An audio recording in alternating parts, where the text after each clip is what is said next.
Alright, fight fans, I'm here with Kris, Caban, and Karceno. Karceno, hey, let me hear your take, yeah, on Dany Garcia versus Herrera. How you think that fight's gonna go, bro? That fight is gonna go the distance, and in that fight, Dany Garcia seemed to always put people on the canvas. Everybody he fights, they at least touch the canvas.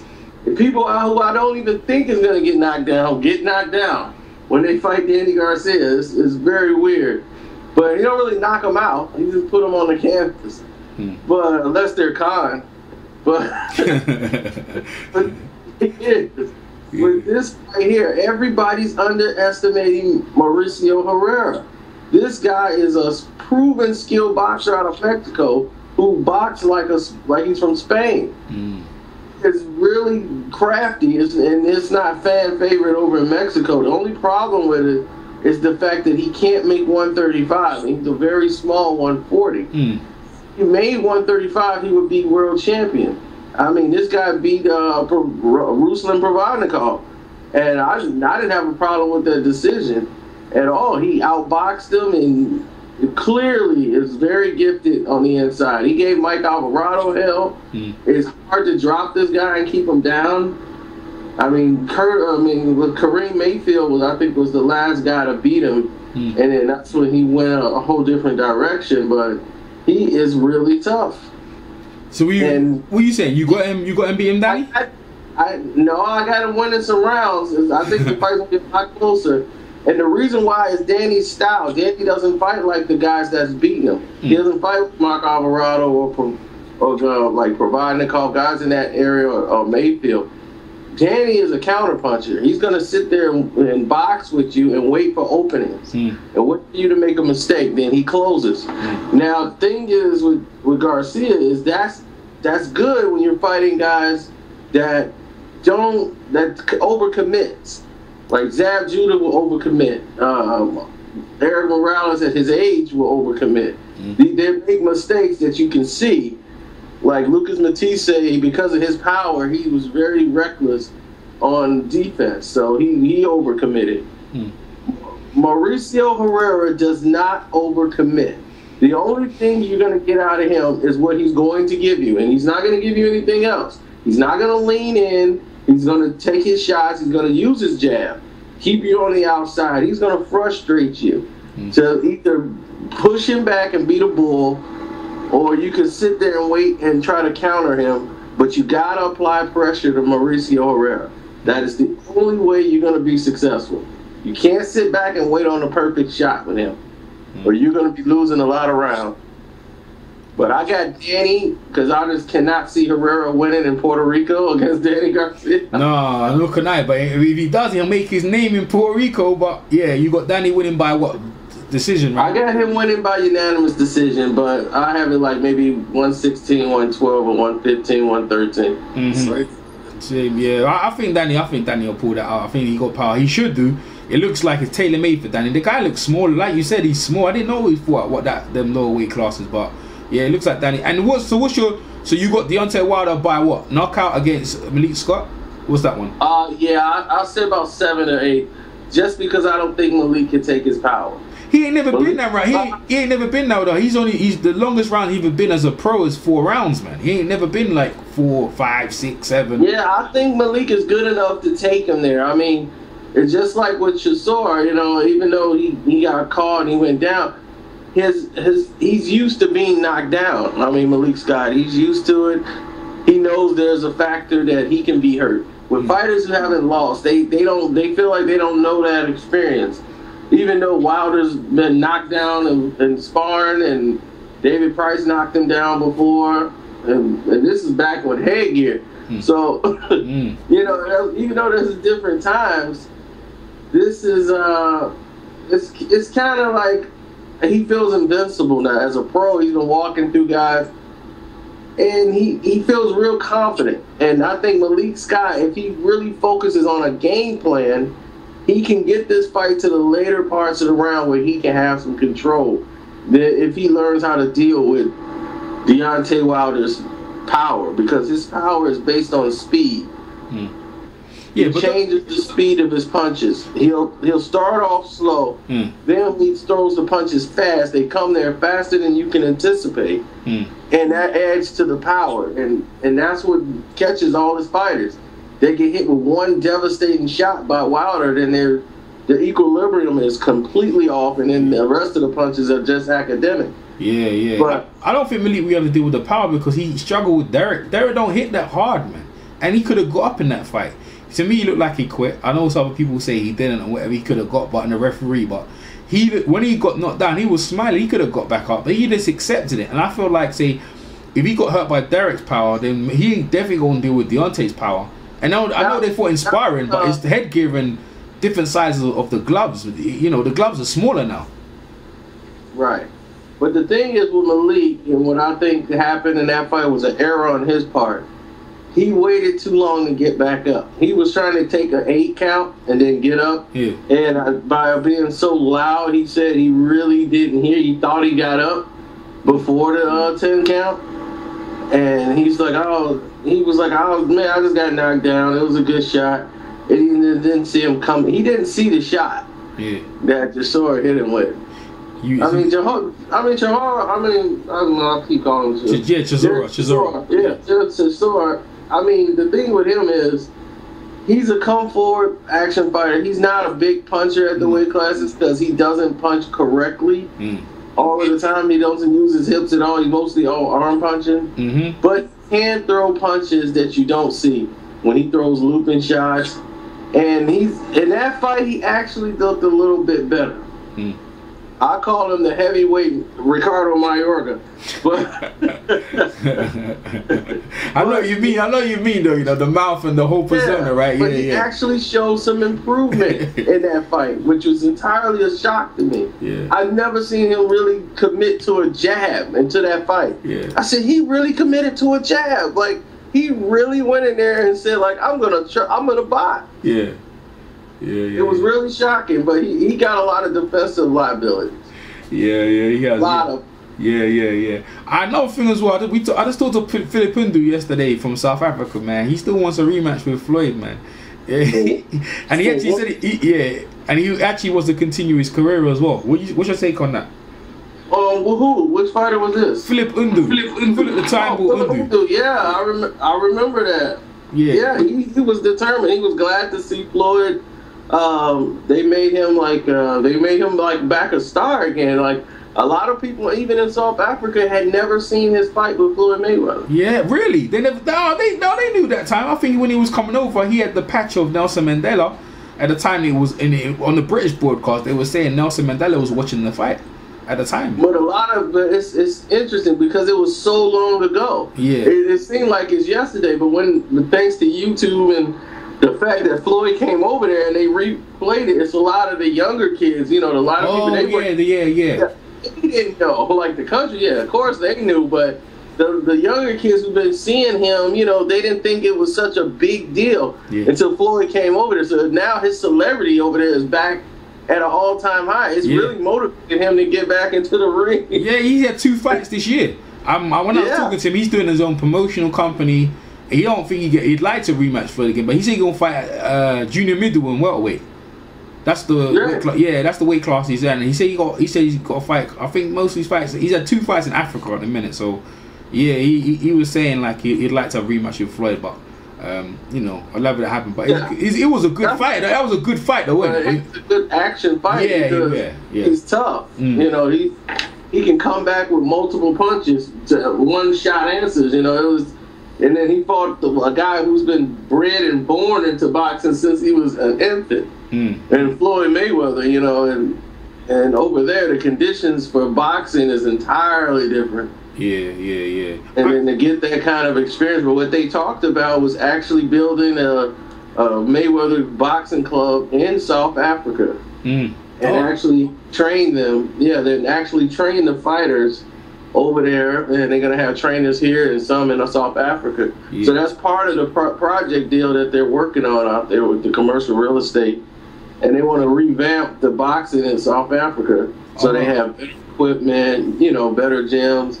So it's going to be a big project. Like, this is a $1 billion project. Oh man, oh that sounds great, man. Oh, I'm glad for that. I'm glad you give us the insight on that. Let's talk about over here in the UK. So George Groves and Carl Froch rematch is coming up. I talked to TJ1 from Boxing the Hallway. He said that fight if that fight was in America, it'd be an ESPN fight. What's your take on that? That's crazy. That fight. I mean, the problem is in America, it would have been, if it was promoted correctly, it would have been.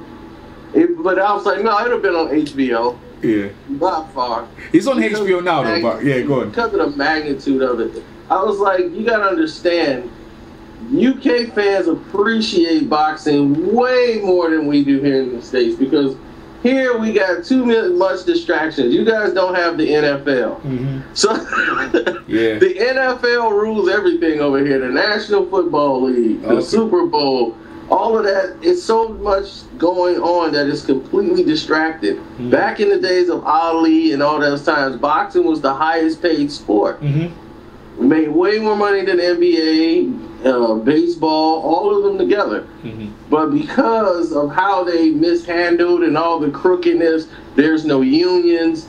It was easy for them to get overstepped and bypassed by the NBA, who all conform with the other basketball leagues, the ABA. They bought them out, and they got Dr. J, they got everybody, all the stars that they wanted to see. They got the network TV deals that boxing used to have, like Worldwide of Sports on ABC, which was the biggest showcase of boxing at the time. They lost that. They lost CBS. They lost NBC. They lost all the networks, and then here comes the NFL.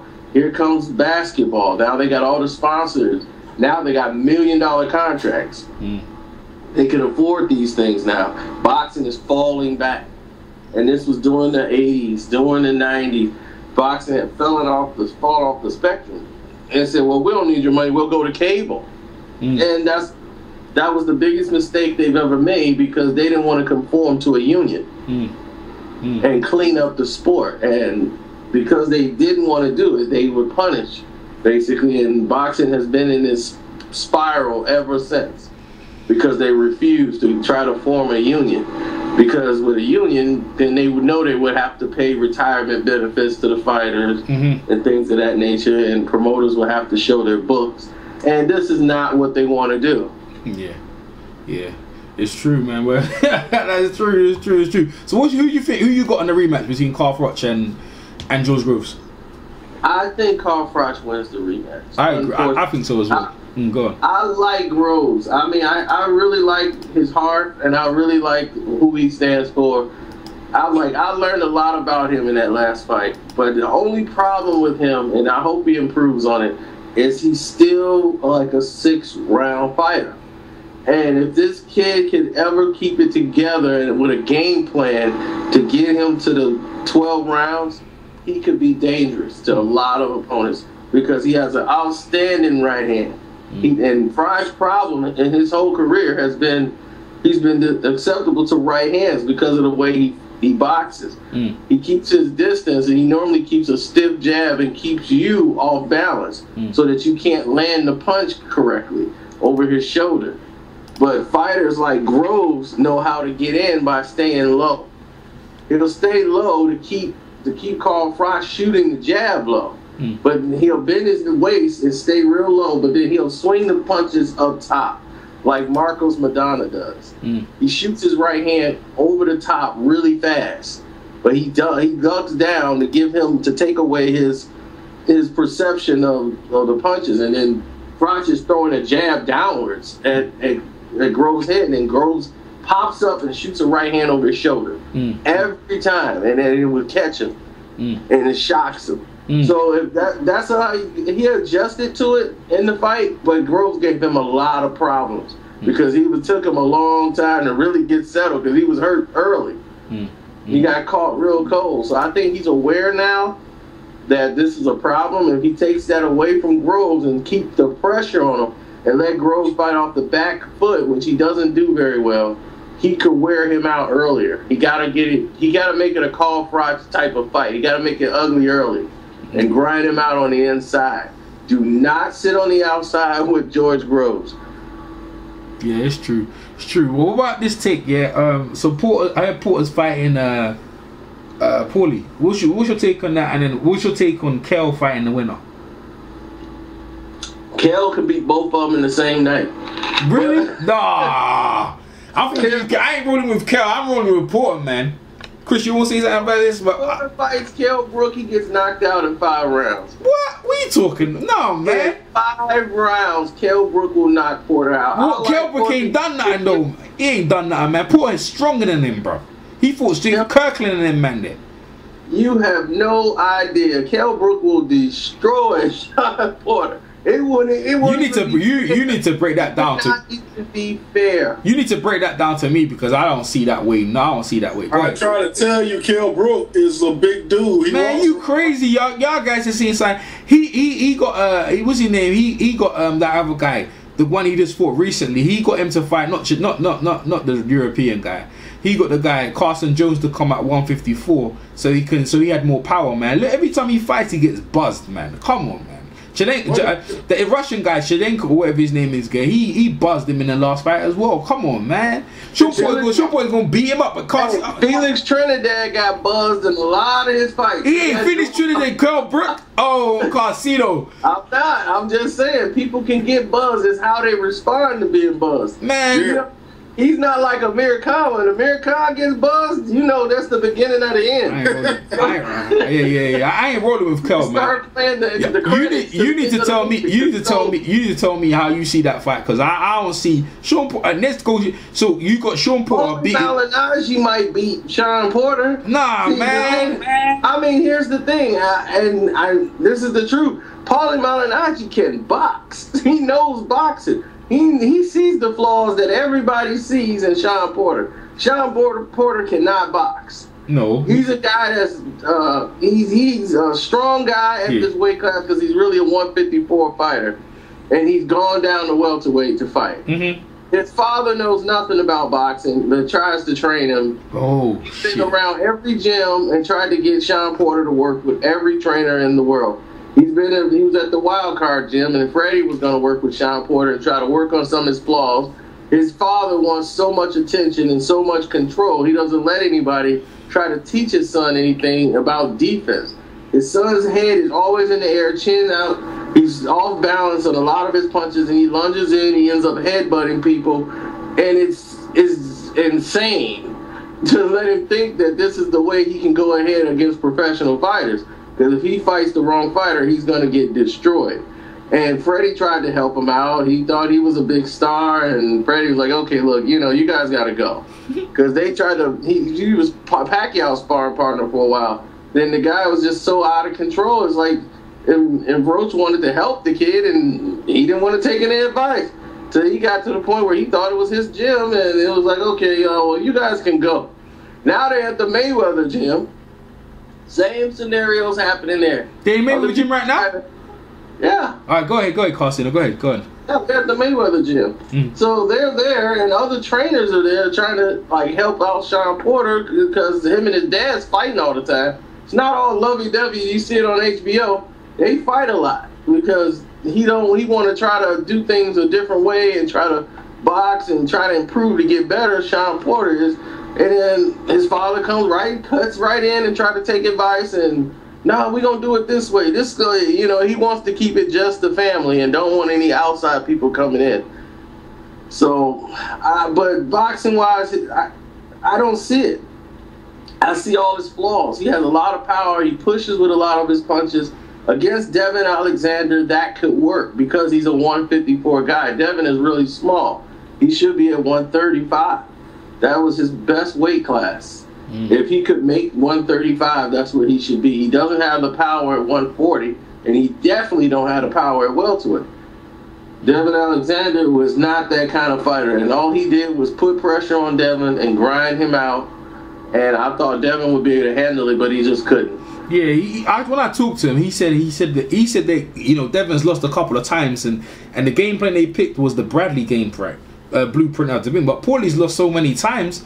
It's easy to pick up blueprint and how to beat Paulie. I mean, yeah, he's gonna put a lot of pressure on Paulie. Yeah, and stand up. I mean, he can box this kid, bust this kid face up. Yeah, I mean, that's the thing with Paulie.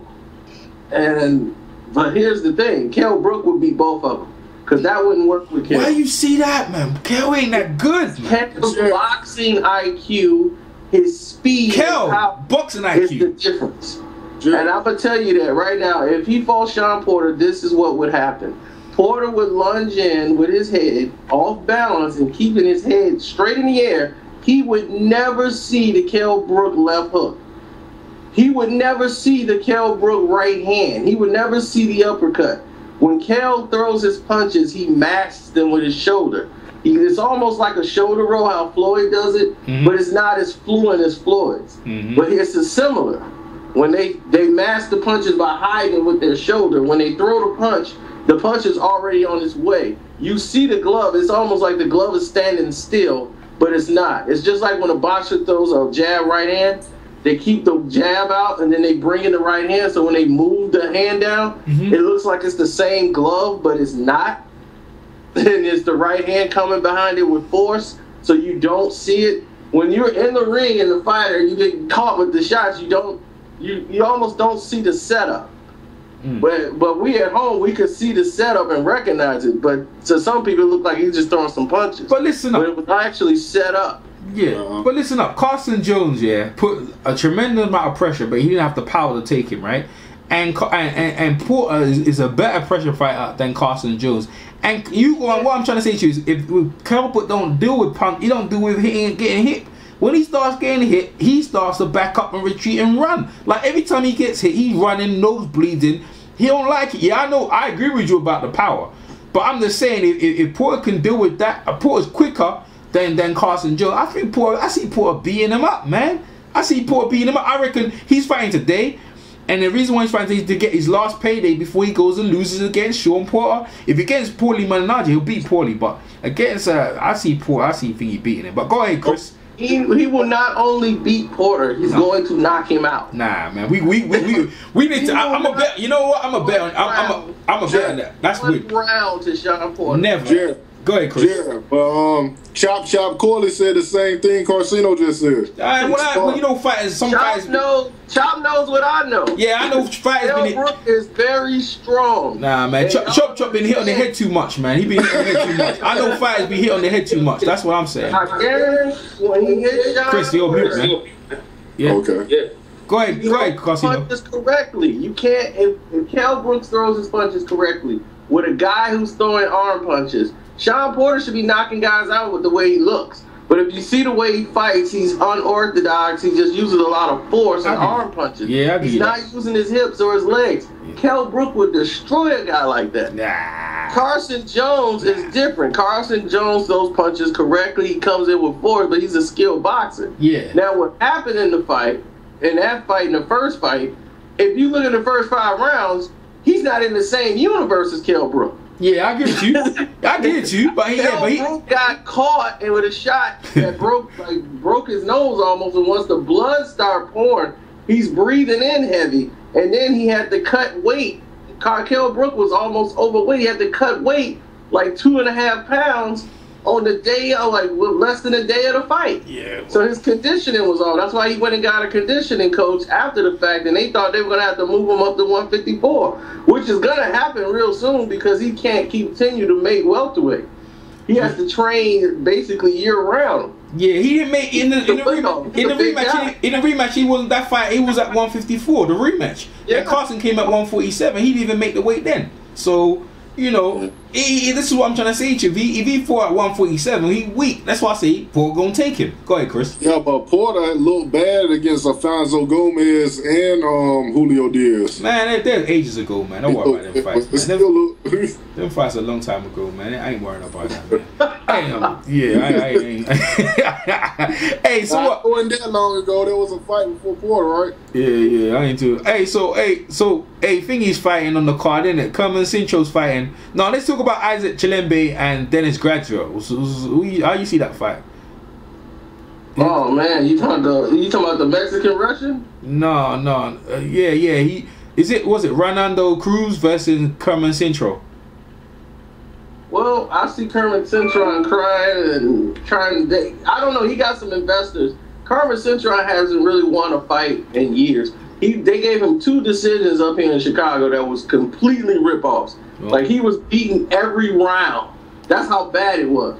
He got some new investors in him, and they're trying to push him along and get some money out of him. He was on ESPN Friday Night Fights, and it was like the worst fights in that history.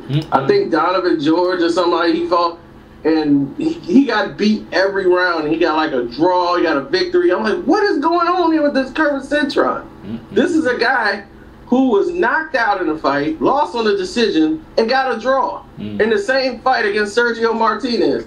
I said, I've never seen this in boxing history. A guy gets knocked out, counted out to 10, they stop the fight, everybody's in the ring, they clear the ring back out and start the fight back over again because the ref said, okay, well, Karceno told me it was a headbutt, so we're going to start the fight back over. If you go back and watch that fight, Sergio Martinez versus Karceno, it will blow your mind at how much criminal activity took place in that fight. He hasn't got it no more then. So you don't really care about the outcome of that fight. It's been gone for a long time. A very long time. Antonio Margarito took his heart and everything else with him. Yeah. He wasn't killer Karceno no more. Yeah. All right, let's jump to then Juanma Lopez versus Daniel Ponce de Leon. He's done. Fight. As long as it lasts. Kris, you have to mute, man. Go ahead, Karceno. Great fight for as long as it lasts. I think it's gonna probably go maybe 3, 4, 5 rounds. But both guys are in the same boat. It's like their careers is on the line. If either one of them lose, this is it. You know, and this is the fight that I think that both of them needed. Like Ponce definitely wanted it because he was embarrassed. He was on the top spectrum of the most feared fighters at the lightweight division at that time. Ponce de Leon was a threat, and then here comes Juanma Lopez, takes his title, 1 shot in the first round. It was like, what is this? Nobody expected it, and Juanma was the big rising stock. Now he's fallen from grace. He got knocked out in his last 3 fights, and here it is. We got what's his name? Ponce de Leon. He just got knocked out and stopped by Ivan Morris, and he wants to get back in there and show that he still got it. And Juanma said if he loses this, he's gone. You know, like, this is it. I think he's done, man. I think Ponce is gonna beat. I think Ponce can beat him because Ponce. I know he got beat by Mares, but like I thought he was gonna beat Mares, man. But I think he's still got enough to. I think he can't take no hits no more. I think he gonna get beat, man. I think he's gonna end his career out here tonight, man. Yeah, I hope he don't kill Juanma. That's all, because Juanma's done. Yeah. Hey, Daniel Jacobs versus Milton. What's it? Monzoon. You know about that? I don't know who Monzoon is, but I know Danny Jacobs. And Danny Jacobs is a very talented fighter. He didn't have a heart problem or something. Did that guy have a heart problem? Who was gonna? Oh no, he had cancer. Yeah. Because I remember him and paralysis. Omar Henry had going through the same shit at the time. Yeah, which was dangerous. And for him to come back and be able to box again, that is almost a miracle. Yeah. From being almost paralyzed, you know, like most, you know, promotional companies wouldn't take that kind of a risk. But since he was under contract, I guess they said, go ahead. But he's actually looked better as far as boxing, but I think he really hasn't been tested yet. And this Peter Quillen, I'm like, he's fighting Canarsie now on the undercard, or Bernard Hopkins and Shumenov. I said, what? Why, you don't like that one? I don't like that fight. No, not for the middleweight champion. If not for you defending your championship. Yeah, he ain't good, man. Fight some of the top 5 guys that's in the division. Yeah, but he's doing what thingy, Triple G, you know, or TJ1 calls it Mrs. G. They doing, that's what they doing. They you know, the middleweights ain't do. They, you know, they need another tournament maybe to get them together. But he's like, man, Triple G says it's easy fighting 154. Why? At least this guy's a middleweight, all right? He's a middleweight, right? Yep, he's a middleweight. Yeah, he's Triple G. And Peter Quillen needs to fight somebody of stature at the middleweight division. It's time. It's time for Peter Quillen to fight some of these guys. He needs to fight Triple G. They need to get that worked out. But with HBO, they're like, well, Showtime, we're not going to do all this for Peter Quillen. And Peter Quillen really don't want that fight. They had the opportunity. They turned it down before. And there's other fights for Peter Quillin, but I don't think Canarsie is the way to go. I'm like, what did he do to earn the title shot for the middleweight champion of the world? Was I asleep? Yeah. What did he do? But you WBO belt, on the WBO belt, the ranking is weak, so it's not like the WBC, IBF, or WBA. Their ranking is weak, so their contenders are not going to be that hard. You know what I'm saying? I know it's a version of the WBO, but the real middleweight champion of the world is Sergio Martinez. Talking about Sergio Martinez, how you see Sergio Martinez going against Cotto? Who you see winning that fight? I think Martinez beats the brakes off Cotto. I agree. Kris, what you gonna say about that? You already know. Yeah. I don't know if that knee is right yet. And he looked bad in his last 3 fights. You go Cotto then. You think Cotto will win, right? Yeah, depends on which Martinez shows up. Nah, I got Martinez. Martinez shows up. Tell him, Karceno. When does Martinez look bad? This last fight, one word. Yeah, How did he look bad? What do you mean? He lost that last fight, though, bro. You know that. He lost that last fight. He got dropped. I think it was what Mark Murray did. He fought a guy who came in basically at cruiserweight. He fought a real big challenger at middleweight. This guy is really 174. Man, Karceno, you taking away the win right there. You know, Karceno, how are you taking away the win right there? That boy is a normal middleweight, man. That's middleweight, man. Come on now. You know Martinez ain't a big middleweight. Martin Murray is good. That's what I'm trying to tell you. Martin Murray is the hard challenge for Sergio Martinez. Yeah. And Martinez was outboxing him and staying away. What? He was losing the rounds, man. Nah, not early on. Karceno, man. He lost a lot of the rounds. When they went on knockout, he was winning the rounds as well, Martin. Come on, Karceno. Martin Murray won the rounds and made the fight close. No, wait, what? Hold on. Round, Martinez hurt him and won the 12th round and won the fight. And that's what a champion does. Karceno, he comes in, he closes the show. No, Karceno. And the fight before that, he just blanked Chavez Jr. That was like sparring. Oh, yeah. What, no argument there. No argument there. That last round. Yeah. I ain't going to argue with that, but no, Martin, no. On the other one, go back to Murray. Murray beat him most of the round. Martin won the thing, man. Come on, man. Now, come on. You ain't going to... You mean that you won the last round? You ain't gonna give them. You don't believe. So you believe in your heart of heart that Martinez won that fight, right? Because in the last round. Yeah. All right. Fuck. All right. You're the first one. You're the first one I heard. All right. So let's go. All right, so Cotto and Martinez. I see Martinez blowing Cotto out, man. That's the way I see it. Go ahead. Make your case. Yeah. You're gonna blow him out. Cotto is too flat-footed to deal with a fighter with movement. Yeah. Fighters with movement give them problems. He never used to face a fighter with movement. Yeah. Top Rank would place him in the ring with guys who wasn't that fast. I mean, Cotto has boxing skills. He could cut off a ring, but Cotto has to be able to deal with a southpaw. Yeah. One who gave him problems, and Manny Pacquiao, because he couldn't get away from the straight left hand to save his life. And the fact is, he can't deal with the movement. Martinez moves all the time. He's a reflex fighter. He's not a traditional boxer. And for Cotto, he's used to a traditional boxer. But his legs ain't the same no more. His legs ain't the same. His legs ain't the same no more though, because he's been injured. Like maybe he got the wheels, but I believe he's got enough power. Even if he ain't got that much movement, I believe he's got enough power to take Cotto out though. You know what I mean?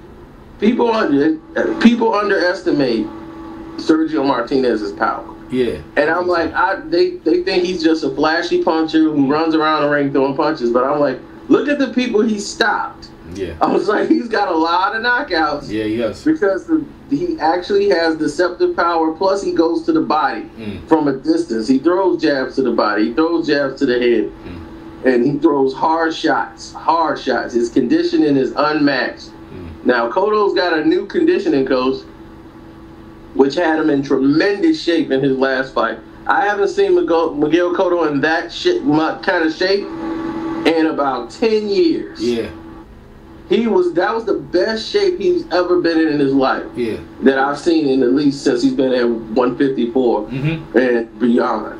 So whatever conditioning he's doing is definitely improving. But does he still have the same flaws? Yes. He doesn't counter too well. And with Sergio Martinez, you need to know how to counter. He doesn't have the attributes that Martin Murray has. Martin Murray can hit you at a distance when you're pulling out. Because Sergio Martinez pulls out, his arms are completely down, That's always been his downside. That's why fighters like Golovkin would be a problem for him because of the size matchup. They're long, and Martin Murray and those guys. But Darren Barker was able to have some success when he decided to let his hands go. But the problem was, I mean, the thing that I can give Martinez credit for is he fought the guys he was supposed to fight. And the guys that he weren't supposed to fight, he fought them anyway. Yeah, that's true. And I said, this is why he is the true middleweight champion of the world. Yeah, there's nobody you could put above Sergio Martinez. No, sir. No, sir. So if they fought Golovkin, just saying if they fought, who you got winning that fight? I got Golovkin winning the fight. Oh, he ain't done nothing, man. Oh, come on, man. He gonna get outboxed, man. I ain't saying that he's done something. I'm saying if that fight ever takes place, Golovkin's gonna do something. I don't think so, man. I don't see that. I don't see it. I see Sergio doing what he did to Chavez, man. Make him look like a fool, man. No, that's not Chavez Jr. Nah, man, but he hits hard. Because Golovkin ain't never been hit. Golovkin is not Chavez Jr. He's a very talented fighter, and he has very strong amateur background. Chavez Jr. never fought in the amateurs. His amateurs was his pro career. Yeah. He's not even a serious fighter. I don't even look at Chavez Jr. as a serious threat. Ask you another question. That's right. He's living off his father's name. Yeah. And that's just it. But, man, I mean, Golovkin cuts off a ring so quick. And you don't even see it. Yeah, he stands straight up and allows you to hit him in the face. But you got to be able to take that kind of pressure from him with his punches. He throws no soft punches. None. Not one. His jab is hard. His hook is hard. His right hand is hard. He's putting everything on every punch. He does not take anything off. Now, if you could deal with that and go to like maybe 8 rounds, 9 rounds, you can take an effect on him. The only time he looked weak is when he fought Gabe Rosado, and that's because he had the flu. And he was able to do all that damage to him with the flu.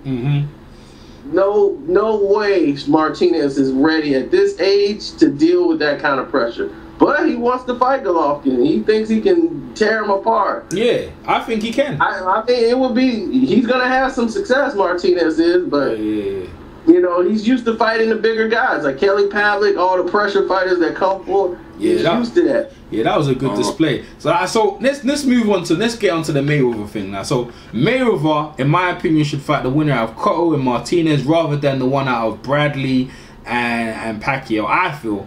And I agree. So, what's your take on that? Well, that neither will happen, but they're too big. Floyd's not going to fight at middleweight. If Cotto wins, come on, what's the... If Cotto wins, then they'll have to do a catch weight or something at 157. Floyd he's not even a 154 fighter, let alone middleweight. So, I mean, it could be a fight for the fans, but it'll be the same fight. Maybe a historical fight, yeah, but that's you know, Cotto had a close fight with him though, so you can market that though, innit? Cotto only had a close fight is because Mayweather was getting a cold. That's it. Mayweather could have blanked Miguel Cotto out, which he really was doing anyway. Miguel Cotto wasn't really winning any rounds, except for that one round he had that stanza when he had Mayweather against the ropes, and that's because Mayweather was resting on the ropes because he was exhausted because he had just started getting a cold. And it was affecting his training. He couldn't do the last week of training when he got to do his warm-ups and everything else. They skipped sparring for that week. So, yeah, at the tail end of that camp, he caught somebody's cold over in Las Vegas. So that's why his conditioning was affected. And he got tired. He rested on the ropes a lot. If he fought him now, I mean, his back wouldn't even touch the ropes. And if his back don't touch the ropes, he would destroy Miguel Cotto. It would look just like it looked for the first 6-7 rounds. It would you'll be like, oh, this fight sucks. But what if Martinez in a shot? But what if Martinez win? He said he can fight Floyd at a catch weight of 157. I read that or somewhere he can make 157. Fighters will always tell you they can make a weight. Yeah. It's what their body tells them. Their body be like, man, I'm gonna do it. I'll meet you at 154. They can't do it. And they want to do it, but they really can't. I mean, 157, I would love to see it. I would love to see Sergio Martinez and Mayweather fight. Yeah. So more likely, you're saying more likely he'll fight the winner of Pacquiao and Bradley. That's what you're saying? You go that He will not fight the winner of Pacquiao and Bradley. That's never gonna happen. Oh man, Bradley's contract finishes in 15, man, in 2015. So, no, it doesn't. What about Pacquiao? He said that on 78 Fight News interview. He said himself. He said his contract finishes. Is he renewed his contract? His contract ends in December of 2000. Well, January of 2016. Oh, did he extend his contract then? Recently? He has a 2-year. He has a 2-year extension. Oh, okay, thank you. Which starts just about because his original contract doesn't expire yet. Yeah. It expires right before, like right after this Pacquiao fight. Okay. Then the extension kicks off, so he signed for 2 more years. How much he getting for that? How much is he getting for that? I think it's about 10 million, like $10-15 million extension. Man, that's nice, man. That's nice, man. That's a nice little. But you could have got more though if he fought, like if he came out of that and fought Floyd though, or someone in it, though, innit?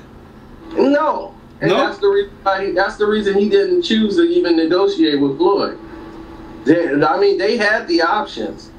You know, his wife is his manager now, but he said, "Why fight go to Golden Boy where there's no options?"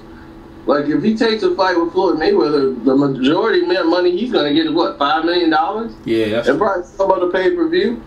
He's not going to beat Floyd, so then now it's like, where's Tim Bradley go? He goes back to the top rank in HBO? The Golden Boy's not making him an offer.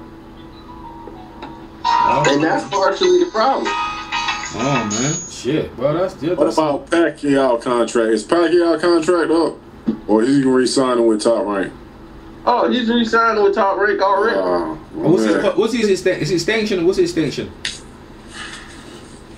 And the thing with Pacquiao is they don't want to reveal his contract because people tried to steal him before this year. Okay. Like, we were the one, Bob had told us, and we put it out to the world about Pacquiao signing for 2 years then, at that time. So there was no problems there. The only problem ensued is when, because once his contract was up, everybody like promoted Golden Boy. They started to try to approach Manny Pacquiao because they know his contract's about to end. So Arum don't want to tell anybody how long Manny signed for. He'll just tell you it's taken care of. Manny's not going anywhere. So he won't tell me. He won't really tell anybody how long the deal is for. Wow, man. But then Michael Kans told somebody that he's not signed for 2 more years. Wow. It's supposed to be a 2-year deal because in 2016 he's running for senator, Manny Pacquiao. So that's when he's going to probably be done with boxing. Okay. Is when he ran for senator in 2016. So Manny Pacquiao's not leaving Top Rank. Okay. Yeah, I was gonna say, so undercard. Now, let's talk about maybe with undercard. So there've been rumors about Broner and Khan. I'd love to see that. What's happening with the undercard? Do you know who's gonna be there? Who'd you like to be on the undercard? I keep telling everybody what the fights are gonna be, and they don't believe me. Then they keep making the fights reality. Tell me. So I told them Porter is gonna fight Malignaggi. That was already a done deal. Okay. But Louis Collazo is supposed to be fighting Amir Khan. Yeah. That's the fight that was supposed to be made. It's the sensible fight, but a lot of people want Khan to fight Adrian Broner. Yeah, I want to see that one. Broner, and the thing is that we thought it was John Molina that he was going to fight with Adrian Broner. And that's why, because John Molina just signed with Al Heyman, and he moved up to 140 pounds. And Broner wanted to go down there, so everyone thought this was going to be the fight. And I think it's some confusion. Because I think Adrian Broner is actually finna fight Carlos Molina. And the Carlos Molina is the one that just fought Amir Khan, who originally at 135.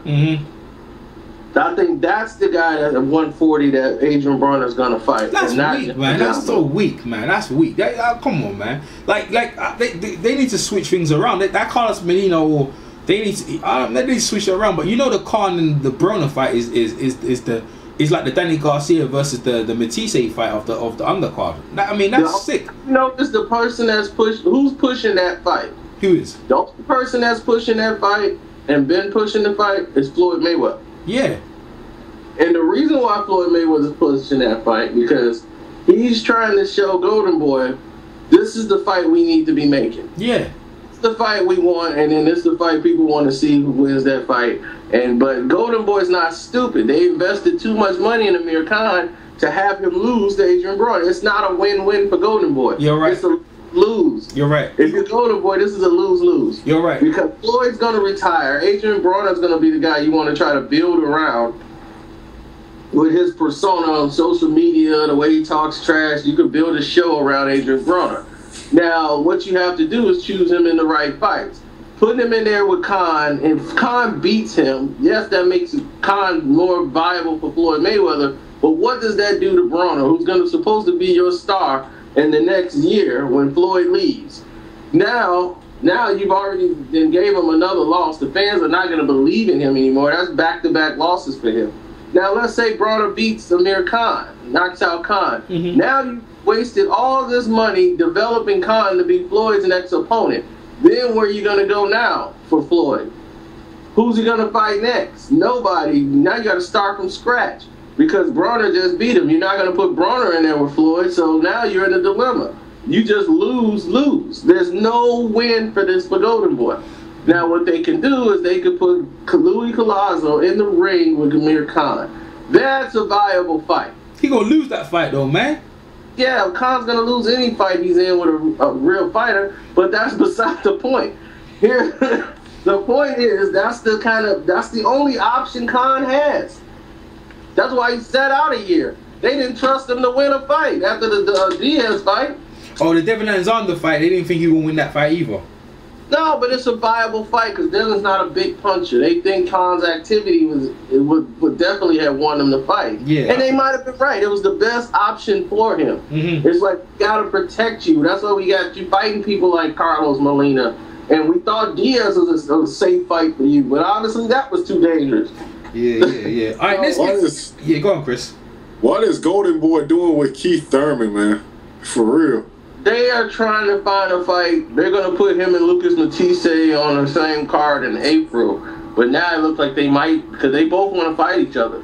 Like, they don't mind fighting each other, and Keith Thurman to fight anybody. It's hard to make a fight with Keith Thurman because, like they said, a lot of people don't want to fight Keith. He's too dangerous of a fight for low money. Yeah. All right. So let's talk about Virgil and what's going on with Virgil Hunter and his fighters. So Khan's looking not the best since he left Freddie Roach. And what's to happen with the allegations with the dog, the Pedro? What's his name again? El Pedro. Yeah. What's happening with him? And you got any insight into how come he fought that way, or was that fight fixed? What's your take on the whole thing with him, man? He was overtrained. That's why I said. He's overtrained. Yeah, he done too much athletic training with Virgil. That's right? Well, the Russian track guy that helped whatever he did, but he was definitely overtrained. Yeah, and he came in. He peaked early, and as a trainer, you should be able to spot that. Yeah, that's right. But Virgil Hunter, he don't see anything anywhere. He still think that Amir Khan tripped over Diaz's foot. So when he got knocked out. So that tells you what his vision is like. Mm-hmm. So you're saying Virgil? It seemed to me Virgil was trying to change Angulo into a black slick fighter. He's trying to make any changes he can to improve a fighter, and he's not. He's not a trainer. I mean, Virgil Hunter is a motivator. He's a motivational speaker. That's about it. Everything about boxing he can just forget about. Everything great about Andre Ward comes from Andre Ward. All Virgil Hunter is a motivational speaker. Nothing he says has any insight on boxing. If you listen to him talk, and they asking him boxing questions, he starts talking about life. And that's all he does. Well, you gotta look at the man first, and the man who makes the best decisions always rises to the top. I'll be like, what are you talking about? We asking about strategy. Like, what are you planning to do to take away his strengths? But you can't take away a man's strength. You know, he works real hard in him, and well, how are you going to work about taking away his right hand and not getting hit so much? Well, one of the keys is I know my fighter, and I know Angulo's going to do it. I'm like, oh my God. This guy can't answer a direct question without going into a reading from palms or something. It's like he's in the corner telling his fighter, wake up, let's go. I'll be like, well, what is he doing wrong? Because the thing is, you need to be telling him what is he doing wrong. I'll be like, kid, you're spent. He's like, give me what you got and try to at least work on the jab. You see what he's actually doing to you is after his combinations, he's sitting there waiting and he's bouncing back because you're letting him. Either grab him, get close, do something, make it rough. You got to take Canelo out of his comfort zone. Be first. He's not giving him any instructions. I'm like, this is crazy. Yeah. I mean, Andre Berto, what does he do for him? Nothing. What has he done for Khan? Absolutely diddly squat. But he's done nothing for Khan. Don't even take him serious. Khan is working with Coach Rick most of the time. Who's Coach Rick? Coach Rick is the guy you'll see on YouTube. He does all the Mayweather pads. He can pad like everybody, and everybody goes to him for padding. So Amir Khan working with him most of the time, trying to pad and like Roger Mayweather and all this stuff. So, so what you take on the last round before Angulo got stopped? Him whispering to the referee and the doctor saying if he takes a combination, I'm gonna stop the fight. And when the fight got stopped, he's like, you knew he was coming on. What's your take on that thing, man? The thing is, they stopped it the wrong way. I mean, but the outcome was not gonna change. But this is a fight where you got two Mexican warriors going at it, and I could see if Angulo was showing some effects where the punches are really like about to take him out. He was not even hit like that yet. I mean, sure, he's been taking some shots, but they're not at the point where he's wobbling around the ring. So I can see, but when somebody lands one shot like that and you stop it, it looks worse. You don't think the fight should have been stopped? No, not like that. If they're going to stop it at the end of the round, talk to the doctor and them in the corner, stop it in the corner. Don't stop it like that. Off one shot, people are going to be, what? One shot? Then now you've heard Canelo. You've heard the whole promotion because Angulo has a lot of fans. He had just as many fans there as Canelo. Yeah, he did. If once that fight was over and they had embraced in the ring and he would have probably, gave him his endorsement, it would have made Canelo look great. It took away from his performance, which you can't take away from because he surprised a lot of people. He went right in and jumped on Angulo. Yeah.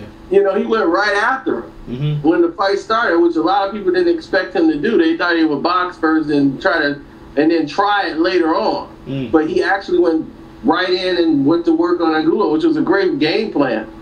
Because if you've seen all of his losses, that's how they occurred, when they put a lot of pressure on Angulo early. Wow, man. Wow, you give us some good insight into the stuff. So, hey, what do you think? Maybe a pay-per-view with, let's go to Floyd and Marcus Maidana. You reckon that's going to do it? You think Floyd? I think Floyd might be able to stop him. What do you think? No one stops Maidana. Okay. And that's what I keep telling them. I'm like, name me a time Marcos Maidana has been stopped. It does happen. Yeah. The guy gets knocked down and he gets insane.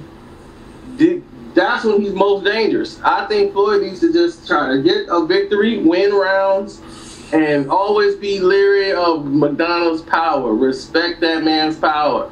Respect that man's boxing ability.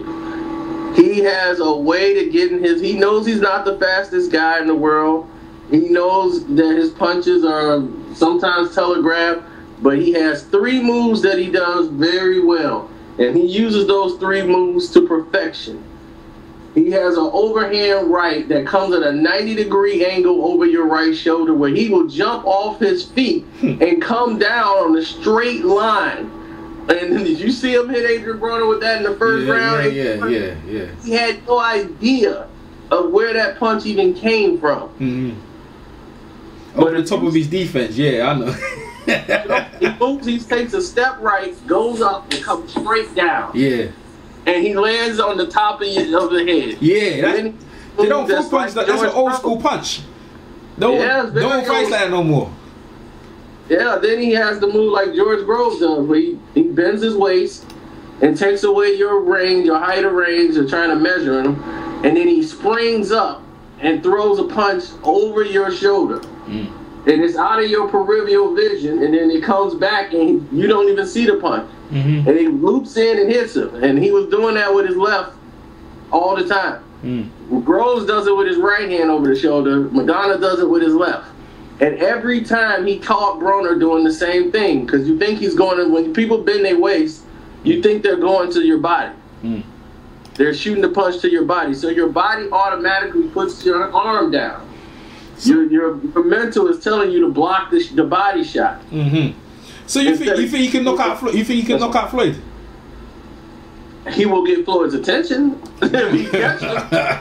He will definitely rock Floyd or buzz him if he catch him flush. Yeah. He definitely has the power to do it. Yeah.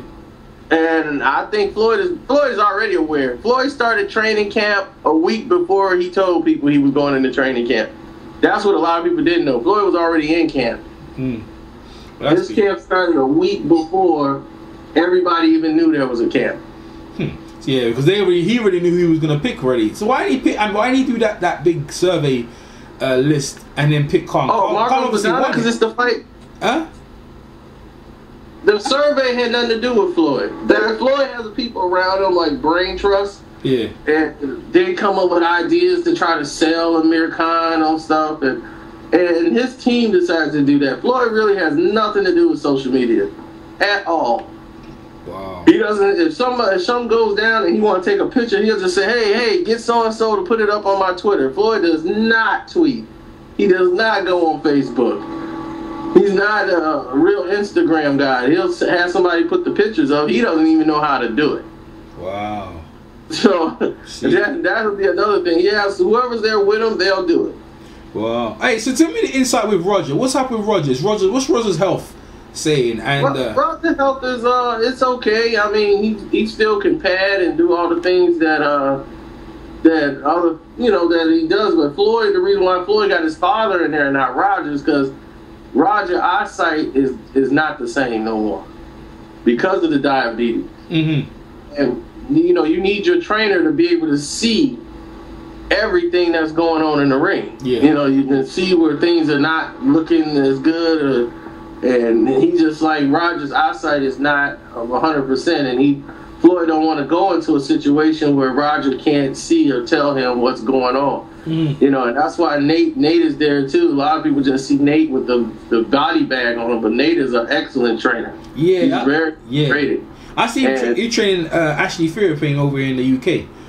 He trained Ashley too, but he only had like a week to work with Ashley. Okay. A week and a half. But now him and Ashley are really good, close. So I think they're gonna probably train and work together a lot. Yeah. But you can hear Nate's voice in the ring because Nate has a very powerful voice. Yeah, he does. And he always sees the things, and he's telling Floyd in the ring what he needs to be doing or what's going on with the fight. So Floyd hears his voice. Yeah. So that's why Nate's always there, because he knows he needs to hear Nate's voice, and then what his father's telling him, then what Roger's saying. But he knows what Nate sees. Nate sees the things that Floyd needs to work on. That's why he's got to be there in training camp. And when Floyd's sparring, he tells Floyd, what he needs to do, what he needs to tighten up on, and what's the. Okay. Hey, so what happened with Floyd and them girls? Is some woman because Nate sees the little things. Yeah. So like when you're not putting your feet correctly. Okay. So what happened with Floyd and them women? Them women stole something from him. Is that true? You know about that? I don't know. I mean, really, I don't. That's like the last thing I heard about it was like when everybody else was finding out about it. Yeah. And that was like on social media when she was posting on Facebook, and that's the only way I found out about it. Okay. So what with Floyd? Mostly when you're in that circle, like you don't really be like, oh, so what happened with the girl? Did she take it? Yeah. Nobody's going to talk like that because they're going to be like, who are you? The news? Yeah. You're right. So if they bring it up, then yeah. And the last thing they brought up is that she was like, I think dating Ray J or something. They happened to mess around and they went on a trip to Miami or something. Now, that's about the only thing I heard about. Anything about jewelry and stuff, I don't know. All I know is all that stuff belongs to Floyd. Yeah. All right, so what happened with That's all I know. What happened to Floyd and Miss Jackson? How come they broke up? 'Cause I don't know what happened there, man. I don't know if they ain't together. I don't know if they broke up or they don't time out or whatever, but they might be having some problems. Okay. But if you're Floyd Mayweather, I mean, you knew what Floyd was doing years ago. Yeah. This ain't something that started. I remember when he first met Miss Jackson, and he brought her here to Chicago, and they were at a party. We all hung out, I was like, first time I met Miss Jackson, and that was back, and nobody even knew who she was. This is before he fought Ricky Hatton. Oh, okay. Yeah, Miss Jackson. Oh, he's been dating her for a while then. So what? Hey, so what happened with exactly? So what happened with Floyd and 50 Cent, and how come that shit broke up then? 50 Cent decided to cross Al Heyman. Okay, go into that. Yeah, go into that. Well, he wanted Floyd to go out on his own because he's like, well, basically at this point, you can keep the majority of the money. You don't really need Al Heyman anymore. Oh. So if you start TMT, you don't really need him anymore. But what 50's not telling Floyd is that basically going to go in a place of where Al Heyman's name would have been. And they both were going to own the company, but he's like, you're going to get a larger piece of the pie. You don't have to pay Al Heyman anything. Mm-hmm. You know, you don't need him no more. He did a good job, and, you know, but now you're free of Al Heyman. You're your own boss, and you're this and that. But if you're Floyd Mayweather, you are comfortable with structure. Yeah. And that's what his thing is, systematically, doing things A, B, C, and D. Floyd is not going to be comfortable leaving Al Heyman. Mm-hmm. Plus, he feels indebted to Al. Al did a lot for him. When Floyd retired, Al Heyman did a lot for Floyd Mayweather during that time. Yeah, when did he hook up with What was the date when he first hooked up with? How long's Al been with him from? When he left Bob Arum straight away? I would say before he left Arum, I think he just acquired him. De La Hoya? De La Hoya, after De La Hoya? No, before that. He retired. He retired after De La Hoya, and then he unretired to get Hatton. So around that time. No, he officially retired after the Ricky Hatton fight. That's when he officially retired. Officially, yeah, that's right. And then after that's when he hooked up with Al, and then no, he was with Al Heyman before that. Okay. He was with Al Heyman before that. Al Heyman has always been an advisor. So was he was Paul Williams' advisor. You know, they worked out a lot of deals. He had Paul Williams, he had Floyd. This was in 06. Yeah, he had Vernon first before as well. 2005, I think he hooked up with Al Heyman. Yeah, he had Vernon first as well when Vernon first beat Shane. Because I remember after that fight, he was saying thanks to Al Heyman and that. I didn't know. I think that's the first time I actually knew that Al Heyman was around. Al Heyman been around from. So the Watsons, they always been with Al Heyman from back in the days? Yes, Sam and Marcus, and I remember everybody thought Sam Watson was Al Heyman, and Al loved it. Al was like, good, because I don't want them to... Yeah, what's the arrangement with that? Like, what do the Watsons do? How does that work? Al is an advisor who doesn't like his face on TV. He doesn't like interviews. He don't like to be disturbed. So Sam is his voice and was his face too. And before everybody say, okay, well that's Sam Watson. And now everybody knows, hey, that's Sam. Hey, Sam. But before, everybody would call him Al Heyman. Every time I was somewhere, they'd be, hey, that's Al Heyman right there. Yeah. It was funny. But no, they've been around for years because they were in the entertainment business. Al Heyman used to be a manager of he still produces all these concerts with Frankie Beverly and Maze, all the old school R&B acts, and even the new ones. He's Chris Brown, he's Drake's concert manager. He books all their tours. That's why you see Floyd Mayweather with Drake. You see him with Lil Wayne, Chris Brown, all these guys, because Al Heyman, these are his clients. You know, he puts their tours together for UK, all around the globe. Al Heyman's a billionaire. Yeah, he is, isn't it? Where's he situated? Where's he based then? In what part of America? He's in every part of America. I'm serious. Al Heyman has multiple places. Like, he has one in California, Vegas. He rents one in Vegas, but he's all over this place. He does commercial investments, overseas projects in different countries. I mean, this guy is, trust me, he's a Harvard graduate and a billionaire. I think he got the right idea not being in the spotlight. I mean, man like Don King loved the spotlight, but eventually that shit's like a double-edged sword. It's good sometimes, and then sometimes it can kill you off, man. But Al's got it, you know, he's got it. Like you said, he's got other things other than boxing. That's great, man. He's very inspirational for young youths how to manage themselves. Everyone hears about him, but we don't see him. He's going to try to run the entire boxing game. He said it before that he could run boxing if he wanted to, and this is in his first year of being involved in boxing. He was like, what year was that? Yeah, what was his first year? What was his first year? I'll say that was like 90s, like the Vernon Forrest fight, when that time he beat Shane. Yeah, you actually see Al Heyman in the ring hugging Vernon Forrest. but people just didn't know that was him. Yeah, because he said it after. Yeah, okay. Because I saw Al, whatever his name is, and the rest of them, and that. Wow, man, shit. So he's doing good, but he's getting a lot of because obviously, you know, the Mexicans are with Golden Boy. Hey, let's talk about Golden Boy. Hey, Golden Boy might be splitting. I hear Schaefer and Thing might be separating themselves from De La Hoya. You hear about that? They're not separating nowhere. That's what I thought. I mean, it's basically Richard's company. Oscar's just put in their title of president because they're using his face, and he was the face of Golden Boy. Richard's been good for that company, right? Well, not really. Al Heyman's really been good for the company because Al Heyman is making the events. Richard Schaefer is the banker. He handles the money. He's a Swiss banker by trade. His whole family is Swiss bankers.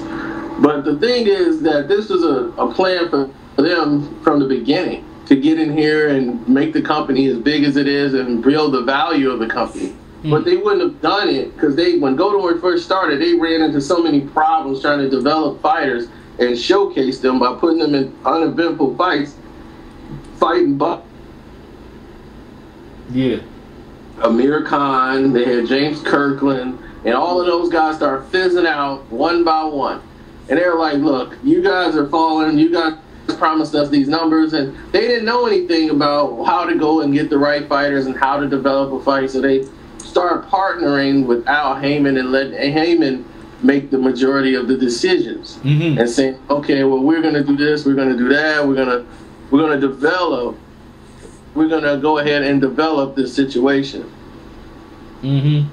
Wow, man. Kris got something to say. Kris, what you say? You just found out something? Yeah, the police said that's just a rumor. They don't know nothing about that mess. The Vegas. Oh, of course they don't, because no one reported. If you don't go to the cops, you tell them something. If you go to TMZ and say, hey, I got beat up, and I'm going to put it all out here and bash Floyd's name, and nobody sends a report over to the cops, then it's not serious. The police will say, well, it ain't serious because we don't have it on our desk. Yeah. All right, let's go to the Karceno controversy of 2013. The pill, so-called Alex Ariza pill in Marcus Madonna's mouth. So you guys got the footage. Let us know what's happening there, man. Nothing much. What it looked like something. Yeah, go ahead. Yeah, what it was a little cotton thing that he put in there. He said it's for the nose, but you're not supposed to even have that in the corner. Only thing, I don't even know why he was like, I just use it because it works better. It's some gauze. It's just rolled up gauze. But the thing is like, why would you put that in the 12th round and do it like that? It just the way he did it was kind of shady. It just looked shady the way he did because it looked like he did it real quick. Well, how do you guys come up with that? Like, obviously, no one ever saw that. So you guys got the footage real. What, you guys are watching these? Do you guys watch the rounds like that? Like, zoomed in? Where did it come from? Like, I watch the fight, especially a fight like that magnitude. Your TV must be big, bro. Your TV must be big to see that shit, bro. Because you guys... Go ahead. You see it, if you watch now, you know what you're looking for. I watched the real foot. It stands out. And when you're watching the fight, it stands out. I'm like, wow. Then actually somebody else actually had the video as well, and they sent it to us. It was like, did you see that? And I'm like, yeah, I saw that too. I just didn't know. That just looked weird. You know, at the time, I'm thinking, like, what did he put in there? A Q-tip? Like, what is he doing?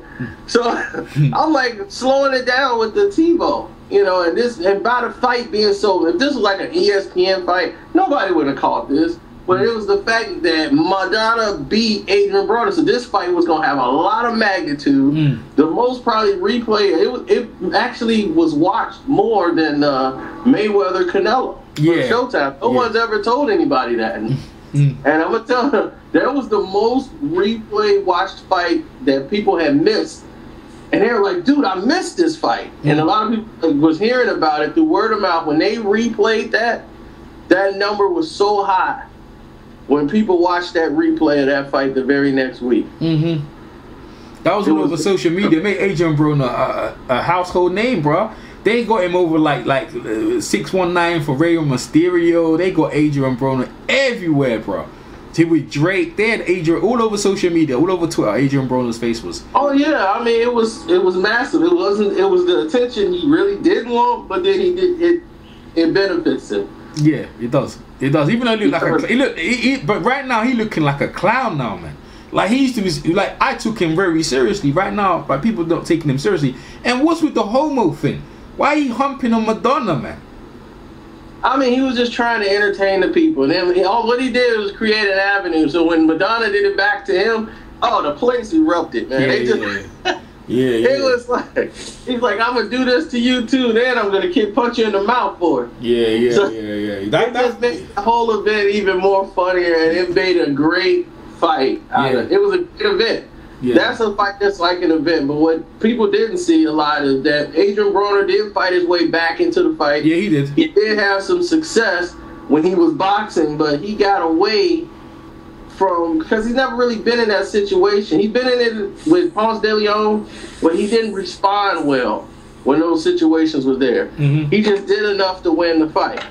And in this one, it wasn't going to work. You're gonna have to stop Madonna, what he was doing. You were going to have to make an adjustment to stop what Madonna was doing, and he did not make the adjustment.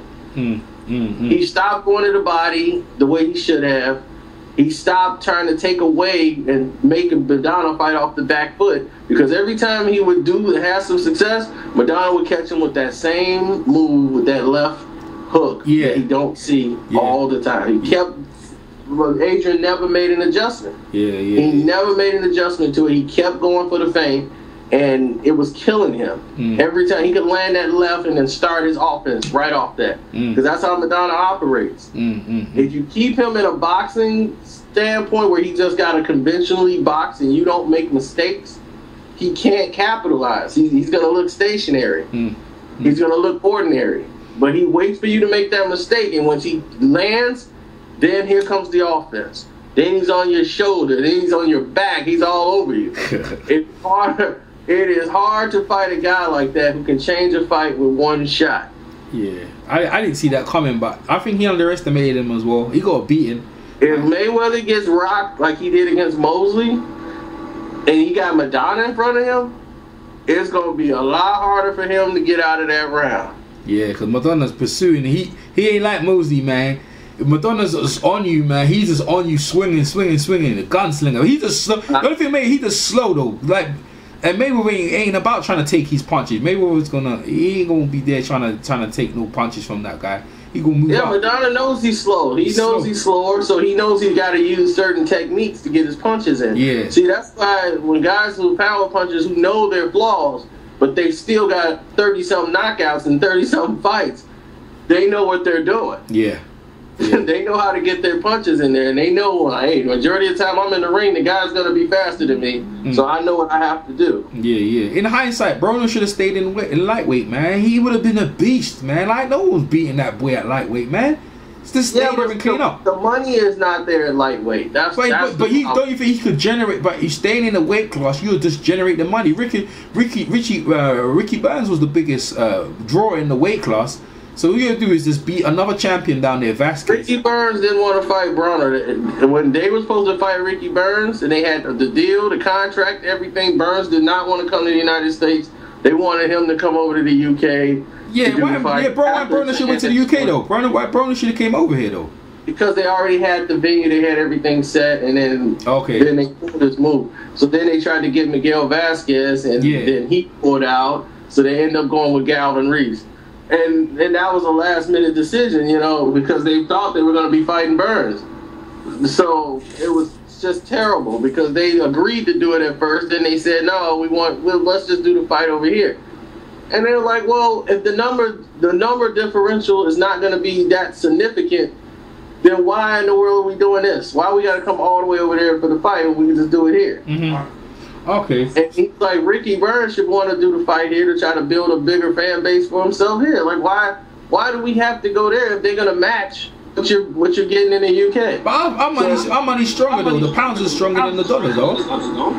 Yeah, I mean that would have been a great fight to have Ricky Burns in there with Adrian Broner at that time, because that would have showed a lot for both fighters. Yeah, it would have. And that's what I'm saying. I don't think they handled Ricky Burns' career good at all. Yeah. So what's going on with Adrian Broner and the trainer? Adrian Broner and the trainer. What's happening there?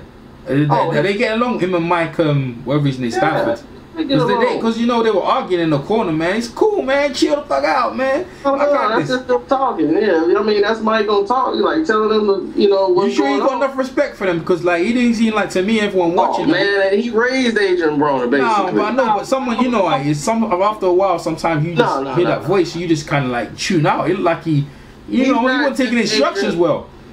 He's not just Adrian Broner's trainer. He's his manager. Okay. He's not going anywhere. All right. So he has a contract with Adrian Broner. He's not going nowhere. But you think he still listens to him, my friend? This is what I'm saying. Like I know what you're saying, but I'm gonna tell you, Mike Stratford is a USA boxing coach, well-respected trainer throughout the USA as far as boxing.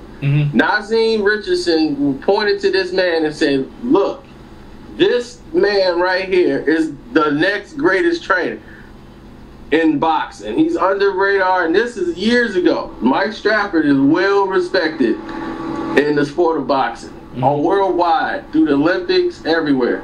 Other fighters from other countries come to him and say, "Hey, can I train with you?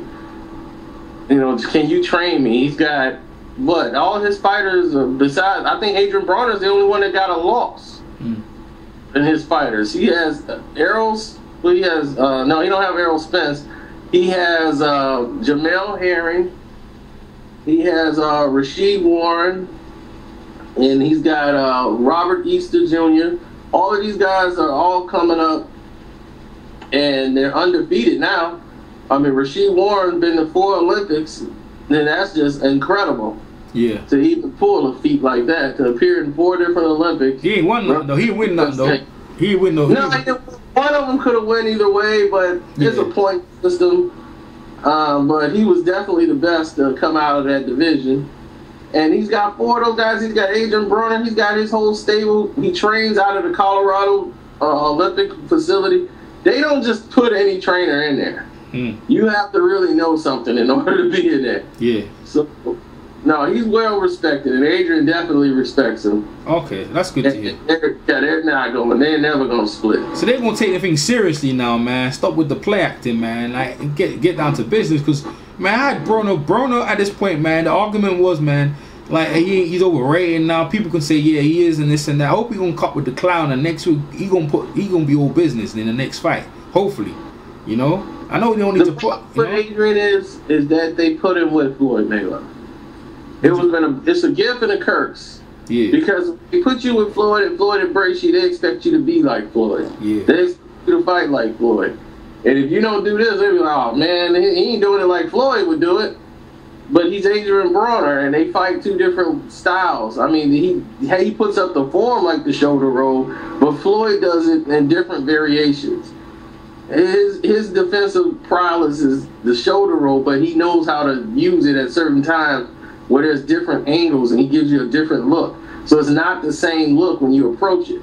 He could lean forward with the shoulder roll and able to make an adjustment to be offensive. Adrian stays in it. He does basically 2 positions to catch. Just coming in. And see, you roll and catch. Floyd can roll with it, catch, but he'll give you a different angle. Sometimes he's leaning forward, or he's leaning. All he's showing you is his back, so you can't really see it. At home, we can see the whole thing, but if you're in the ring, all you're seeing is Floyd Mayweather's back, and you can't see his gloves. So it's very difficult. He gives you a lot of different angles, and that's why punching, you be like, why is he not punching? He's just standing there because he can't see a target. And that's why most people, when they use high guards, Floyd has a high guard too. It takes away your vision and your target. Most people who use high guards, they don't, like fighters don't throw punches sometimes because they don't see the target that they're looking at, so they stay gunshot. That's why Winky Wright was very successful using the high guard, especially against somebody who take a wide stance. People don't understand that that's another defensive ploy too. When you have a very wide stance, it means that you protect your body a lot better when the wider stance, but it makes you vulnerable when you're fighting a fighter with versatility who moves side to side. Whoa, man, you put some fair. Kris, man, you got anything to say to Karceno? I mean, Kris is wrapped up, man. Karceno, man. Hey, before I hit you up, before you go, I know you got busy there. You got you watching the fights today? You watching the belly fight later on? which fight? Tony Bellew fighting later on. I think he's done, man. He fighting some guy, a former interim champion. Tony Bellew, who's he fighting? He fighting today, and Kell Brook's on the undercard. Are you watching that? Oh yeah, that fight. I ain't know about him. But she said Kell Brook. I'm like, yeah, I'm watching the fight. But you ain't watching the Bellew. The Bellew got beat up by the Stevenson, man. Like, yeah, I mean Tony Bellew. I mean he's durable, but I think he's at the end of his rope.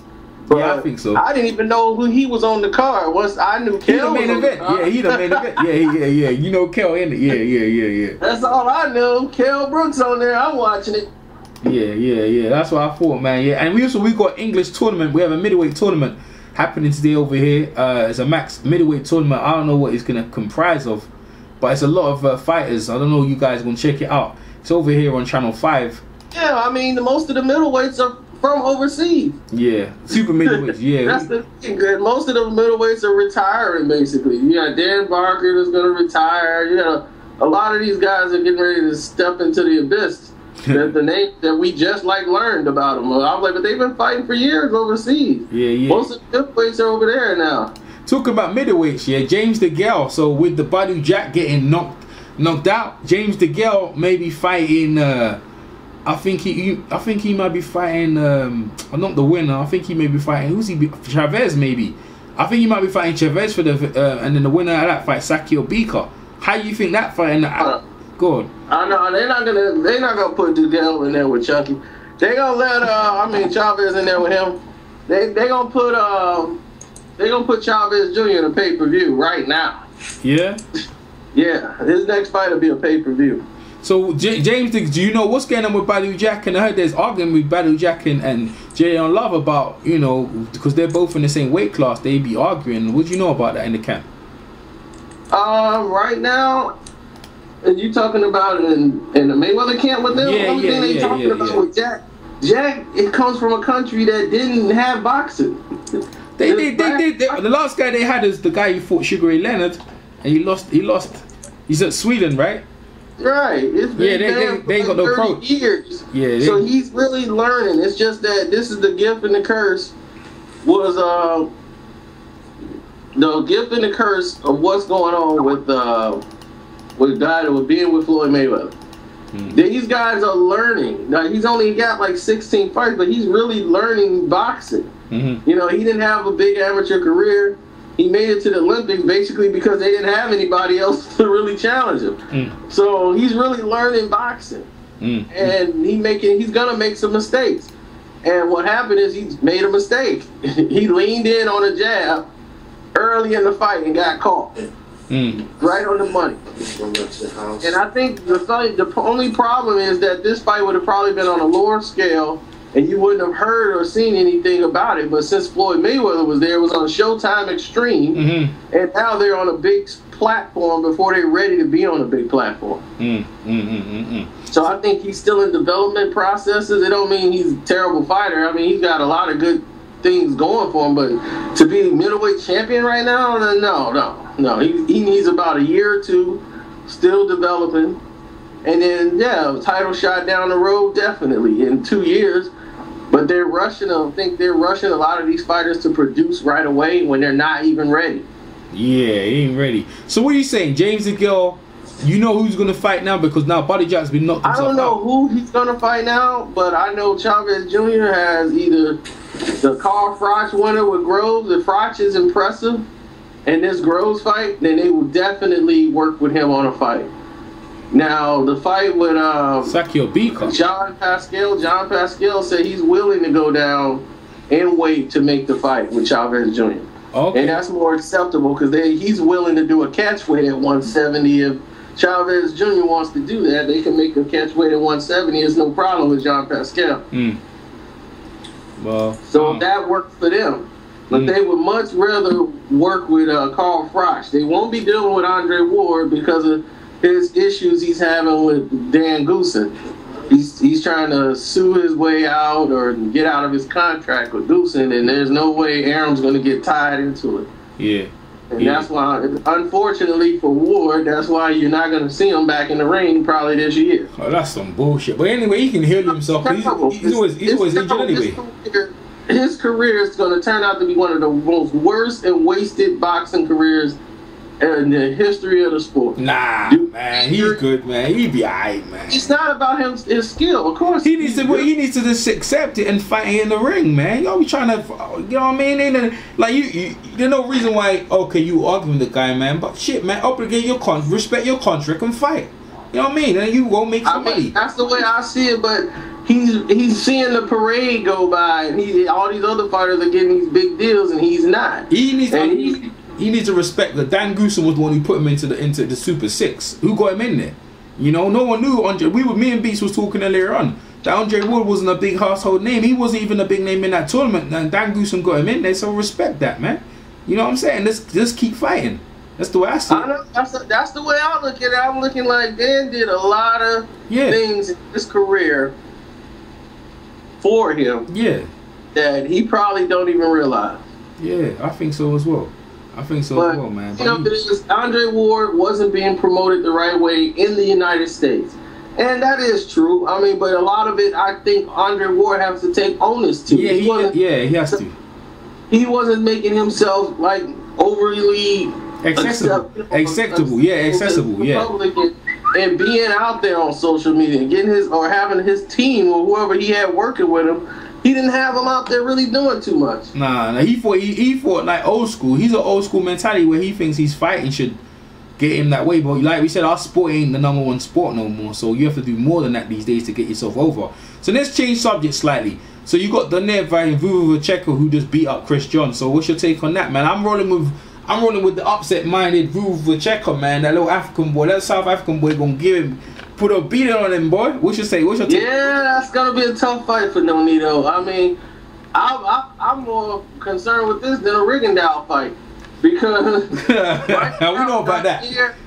Dyer mindset is not boxing right now. Yeah, it's not.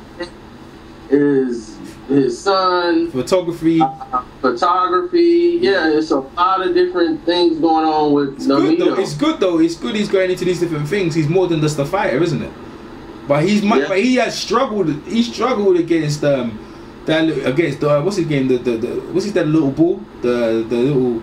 What's that guy? The last fight he had. He struggled. You talking about with Vic Darchenko? Yeah, he struggled, man. He was losing that fight, man. I mean, yeah, he was struggling because Vic is a tough fighter. I mean, I don't think Vic was gonna do that to him. Vic was winning all the rounds, man. That's the former unified champion at 115. Yeah, I know. Yeah. Yeah, I mean, he's not an easy guy to fight at all. No, he was beating the crap out of him though. When he first got knocked out by Danier, he really underestimated him. He just walked in there and got caught. Yeah, that's right. Years he been waiting for this rematch. You know, and I knew he wasn't gonna get knocked out right away. I knew he was gonna fight different. He was gonna respect the power of Danier this time, and he was gonna fight a different fight. And he was gonna wait for moments to get wild and start trading. And he would do that, and it was working. He would land one big shot, and he wouldn't rush in no more. He was not making the mistakes he made in the first fight, but it only lasted for so long when he thought he hurt Danier, and when Danier fell in the ropes, and that's when he got aggressive, like, oh, okay, he's hurt, and ran in and got caught with that left, and he was done. After that, he was done. He couldn't do no more. But yeah, if he didn't went to the cards, he would have lost. All the scorecards had Danier up by, Darchenko up by like crazy numbers. Yeah. I mean, I'm like, no, Danier wasn't losing like this, but yeah, it was coming to the point where he was going to lose because right now, Danier contract, he gets a lot of money out of Top Rank. Yeah. He's one lightweight that gets a lot of money, and that's due to the fact that Golden Boy signed him illegally. And that was part of the deal that he struck with Top Rank when he renegotiated, because Golden Boy signed him to a contract, he took the money, he was a Golden Boy fighter. They were going to put him in the ring with Mares, and they had some fights for him with Moreno.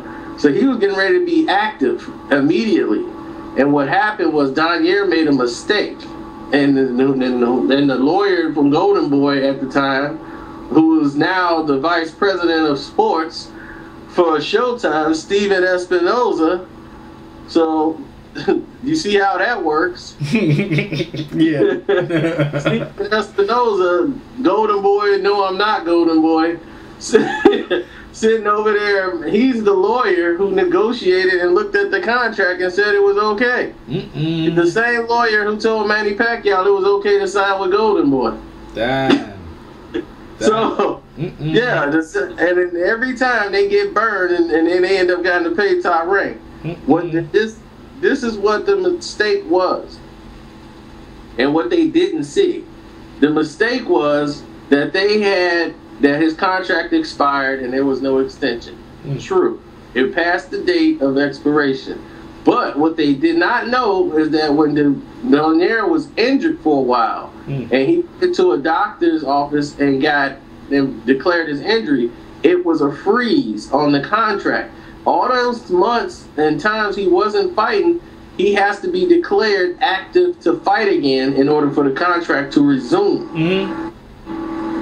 That's what caused them to screw up that contract and him going to Golden Boy. Damn. Because they did not acquire the time he was off and inactive because of an injury. He thought that time still counted as part of his contract. There was no, you was inactive to fight. So if you're inactive to fight due to injury, it freezes your contract. So you owe those months back to top rank. So he still was under contract for 4 months because he owed him. He had served out his contract. Wow. Some technical shit, man. So he's sitting pretty. That's why he's sitting pretty right now. He don't need to fight. He can just... Yeah, so right now, that's why Golden Boy ended up getting screwed on the deal. They were like, oh, man, how did you miss that, Steven Espinoza? And if anybody go on Twitter, ask Steven how he missed that. Steven Espinoza, how did you miss that? Damn, boy.